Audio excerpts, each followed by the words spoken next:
Bismillahirrahmanirrahim. Assalamualaikum warahmatullahi wabarakatuh. Salam Malaysia Madani.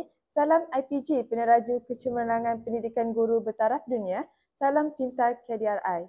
Hadirin, alhamdulillah bersyukur kita kehadrat Allah Subhanahu Wa Taala dengan izin serta limpah kurnia daripadanya kerana pada hari ini kita telah dipertemukan dalam sebuah diskusi ilmiah iaitu forum yang bertajuk Peranan Ibu Bapa dalam menangani isu bahasa bersama saya, Rosmani binti Muhammad Taib.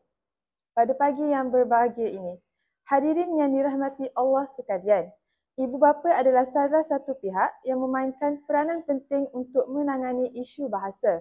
Walau bagaimanapun, sudah pasti ibu bapa juga menghadapi pelbagai cabaran dalam mendidik anak-anak untuk menggunakan bahasa yang betul. Jadi, apakah peranan dan cabaran yang dihadapi oleh ibu bapa dalam menangani isu tersebut? Persoalan-persoalan ini bakal dirungkaikan oleh para panel kita. Sebelum kata bersulam bicara, sebelum ilmu menusuk di dada, kata orang tak kenal maka tak cinta. Oleh itu, sebelum kita pergi dengan lebih jauh lagi, apa kata kita berkenalan dengan dua orang ahli panel kita yang sudi meluangkan masa bersama kita pada hari ini. Baiklah, di sebelah kiri saya terdapat panel satu. Panel pertama, Cik Nur Alisa binti As'ari yang cantik berbaju kurung pada hari ini. Apa khabar saudari? Alhamdulillah, saya sihat. Bagaimana dengan moderator kita pula? Alhamdulillah, saya sihat saja. Seterusnya, ahli panel kedua yang segak bergaya, Encik Nik Muhammad Farizwan bin Nik Yusof. Selamat datang saudara. Sebelum saya menyimpang dengan lebih jauh, soalan saya kepada panel pertama. Apakah peranan ibu bapa dalam menangani isu bahasa ini? Baiklah, terima kasih saudara moderator atas soalan yang diajukan sebentar tadi. Sungguh menarik persoalan tersebut tentang isu bahasa. Hadirin dan ahli panel yang saya hormati sekalian. Ibu bapa hendaklah memainkan peranan yang penting dalam memupuk kesantunan berbahasa bagi anak-anak mereka yang menggunakan platform digital.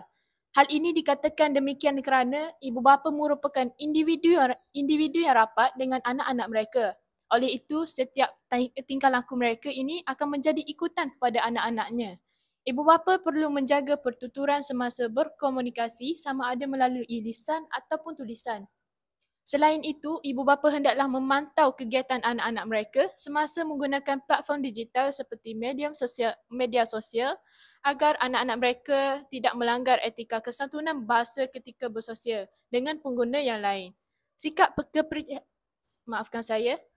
keprihatinan ibu bapa ini mampu melahirkan generasi baharu yang mampu merealisasikan kesantunan berbahasa ketika berkomunikasi dengan orang lain. Saya rasa setakat ini saja ulasan saya tentang peranan ibu bapa dalam menangani isu bahasa. Saya serahkan forum ini kepada saudari moderator kita iaitu Cik Rosmani. Terima kasih kepada panel pertama atas lontaran hujah yang utuh lagi bernas. Hadirin sekalian, apa kata seterusnya kita bertanyakan kepada panel kedua tentang cabaran yang dihadapi oleh ibu bapa dalam menangani isu bahasa ini.